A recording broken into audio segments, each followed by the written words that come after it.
জুলাইয়ের নামে অপকর্ম করলে কঠোর ব্যবস্থা নিতে হবে বলছেন নাহিদ ইসলাম। শাহবাগের জুলাই যোদ্ধাদের মারামারিতে আমরা ব্যথিত বললেন শহীদুদ্দিন চৌধুরী অ্যানি।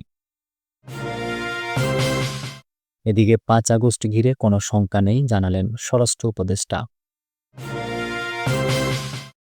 এবং সর্বশেষ জানাবো আমির খসরু মাহমুদ চৌধুরী বলেছেন সংসদের বাইরে সংবিধান সংশোধনের সুযোগ নেই। শুনছিলেন সংবাদ শিরোনাম, এবারে বিস্তারিত। জুলাইয়ের নামে অপকর্ম করলে কঠোর ব্যবস্থা নিতে হবে বলছেন নাহিদ ইসলাম। জুলাইয়ের নামে কেউ যদি অপকর্ম করে তাদের বিরুদ্ধে কঠোর ব্যবস্থা নিতে প্রশাসন ও আইন শৃঙ্খলা রক্ষাকারী বাহিনীর প্রতি আহ্বান জানিয়েছেন জাতীয় নাগরিক পার্টির আহ্বায়ক নাহিদ ইসলাম। তিনি বলেছেন, জাতীয় নাগরিক পার্টি বৈষম্য বিরোধী বা জুলাইয়ের নাম বিক্রি করে ব্যবহার করে কেউ যদি অসাধু কাজ ও অপকর্মের চেষ্টা করে তাদের বিরুদ্ধে প্রশাসনকে কঠোর ব্যবস্থা নিতে হবে। দলীয়ভাবেও ব্যবস্থা নিচ্ছেন তারা। সরকার ও আইন শৃঙ্খলা রক্ষাকারী বাহিনী যদি ব্যবস্থা নেয়, আশা করা যায় এটা আর হবে না। যারা অসাধু কাজ করছে তাদের কঠোরতম বিচার হওয়া উচিত, শাস্তির আওতায় আনা উচিত। শনিবার বিকেলে রাজধানীর বাংলা মোটরে দলের কেন্দ্রীয় কার্যালয়ে জরুরি সংবাদ সম্মেলন করে এনসিপি। সেখানে সাংবাদিকদের বিভিন্ন প্রশ্নের জবাব দেন নাহিদ ইসলাম। জুলাইয়ের নাম ব্যবহার করে বিভিন্ন জায়গায় চাঁদাবাজি সম্পর্কে সংবাদ সম্মেলনে নাহিদ ইসলামকে প্রশ্ন করা হয়। এর জবাবে তিনি আরও বলেন, শুধু বৈষম্য বিরোধী নয়, রাজনৈতিক দলের বিভিন্ন জায়গায় নেতা কর্মীরাও যে পরিমাণ চাঁদাবাজিতে যুক্ত হয়েছে সেটাতেও কঠোর হতে হবে। সর্বোপরি বাংলাদেশ থেকে চাঁদাবাজি, সন্ত্রাস, দুর্নীতির বিলোপ ঘটাতে হবে। এটাই কিন্তু আমাদের সকলেরই আকাঙ্ক্ষা ও প্রত্যাশা। জুলাই অভ্যুত্থানের ১ বছর পূর্তিতে প্রাপ্তি কি, এমন এক প্রশ্নে নাহিদ ইসলাম বলেন, গণ অভ্যুত্থানের যে আকাঙ্ক্ষা ছিল সে আকাঙ্ক্ষার পূর্ণতা হয়নি। অন্তর্বর্তী সরকার, রাজনৈতিক দল সবারই দায়িত্ব ছিল। যেহেতু অন্তর্বর্তী সরকারের কাছে সব ক্ষমতা, তাদের বেশি দায়িত্ব ছিল।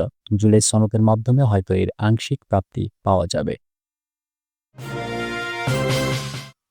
শাহবাগের জুলাই যোদ্ধাদের মারামারিতে আমরা ব্যথিত বলছেন শহীদুদ্দিন চৌধুরী অ্যানি।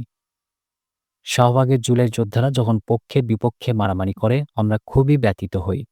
আমরা আশাহত হই। এ জাতির জন্য এটি দুর্ভাগ্যজনক বলে মন্তব্য করেছেন বিএনপির যুগ্ম মহাসচিব শহীদুদ্দিন চৌধুরী অ্যানি। শনিবার দুপুরে লক্ষ্মীপুর সদর উপজেলার লাহারকান্দি ইউনিয়ন বিএনপির প্রতিনিধি নির্বাচনী সভায় প্রধান অতিথির বক্তব্যে তিনি এসব কথা বলেন। লাহারকান্দি ইউনিয়নের চাঁদখালী এরব উচ্চ বিদ্যালয় মাঠে সভার আয়োজন করা হয়। শহীদুদ্দিন চৌধুরী অ্যানি বলেন, শাহবাগের জুলাই যোদ্ধারা যখন পক্ষে বিপক্ষে মারামারি করে আমরা খুবই ব্যথিত হই।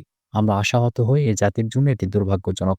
এটা আমাদের জন্য অত্যন্ত কষ্টের বিষয়। নামের জুলাই যোদ্ধা, কিন্তু প্রকৃতপক্ষে গতকাল শাহবাগে যা হয়েছে সেটি কি জুলাই যোদ্ধাদের কাজ হতে পারে? জুলাই যোদ্ধারা কি শুধুমাত্র শাহবাগে ছিল? সারা দেশেই তো জুলাই যোদ্ধারা ছিল। আমি, আপনি, আপনারা দেশের সবাই কি জুলাই যোদ্ধা নয়?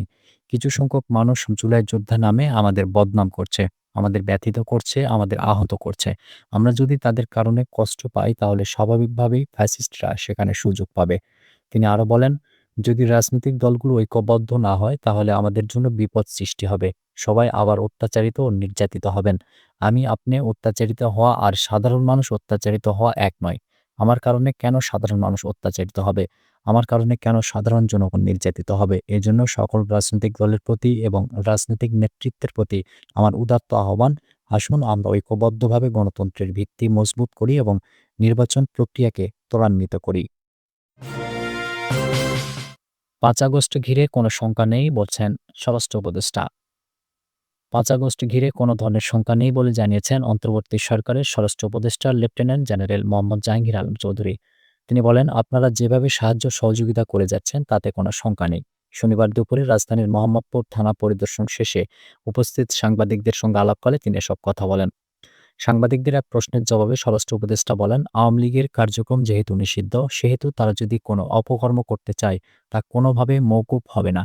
আওয়ামী লীগ গুপ্তভাবে কার্যক্রম চালিয়ে যাচ্ছে। তাদের কার্যক্রম বন্ধ করতে কোনো উদ্যোগ নেওয়া হয়েছে কিনা এমন প্রশ্নের জবাবে তিনি বলেন, যদি কেউ কোনো অপরাধে জড়িত থাকে তাকে আইনের আওতায় আনা হবে।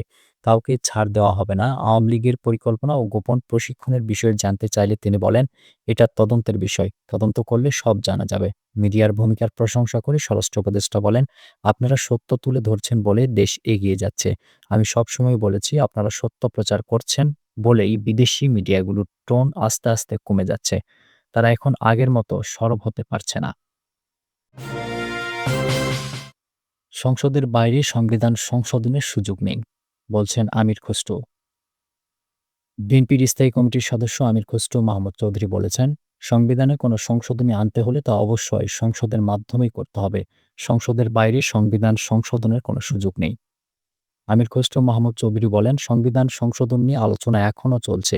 যদি সংবিধানে কোনো পরিবর্তন আনতেই হয়, তবে তা সংসদের মাধ্যমে আনতে হবে। প্রতিটি দলকে এ বিষয়ে জনগণের ম্যান্ডেট নিতে হবে এবং সেই প্রক্রিয়া অবশ্যই সংসদীয় কাঠামোর ভেতরেই সম্পন্ন করতে হবে। স্বচ্ছ ও গণতান্ত্রিক প্রক্রিয়ায় কোনো পরিবর্তন আনতে হলে তা সংসদের বাইরের কোনো মাধ্যমে আনা যাবে না। তিনি বলেন, যারা বাংলাদেশের ভবিষ্যৎ গণতান্ত্রিক অগ্রযাত্রাকে বাধাগ্রস্ত ও নির্বাচনকে প্রতিহত করতে চায়, তারা আসলে গণতন্ত্রে বিশ্বাস করে না। তারা সংসদীয় ব্যবস্থাতেও বিশ্বাস করে না, এমনকি তারা নিজেরাও জানে না কি পদ্ধতি অনুসরণ করবে। রাজনৈতিক সংস্কৃতির পরিবর্তনের উপর গুরুত্বারোপ করে আমির খসরু বলেন, আমরা যত সংস্কারই করি না কেন, যদি আমাদের রাজনৈতিক সংস্কৃতি পরিবর্তন করতে না পারি, তাহলে সব সংস্কার ব্যর্থ হবে। আমাদের অন্যের মতামতের প্রতি শ্রদ্ধাশীল ও সহনশীল হতে হবে। একমাত্র এভাবেই আমরা ঐক্যবদ্ধভাবে দেশকে এগিয়ে নিতে পারব। দেশের স্বার্থে ঐক্য দরকার, আর এই ঐক্য আমাদেরই গড়ে তুলতে হবে। রাজনৈতিক ঐক্য প্রসঙ্গে তিনি বলেন, অনেকে বলেছেন জুলাইয়ের গণঅভ্যুত্থানের পর দলগুলোর মধ্যে ঐক্য ভেঙে গেছে। আমি তা দেখি না। প্রতিটি দলের নিজস্ব মতাদর্শ ও চিন্তাভাবনা থাকবে। যেটুকুতে আমরা একমত হতে পারবো, ততটুকুতে এক হব। আর বাকি বিষয়গুলো জনগণের কাছে তুলে ধরতে হবে। জনগণই মালিক, তাদের কাছে বিষয়গুলো উপস্থাপন করতে হবে এবং তাদের সিদ্ধান্ত এই সংসদে পাশ করাতে হবে।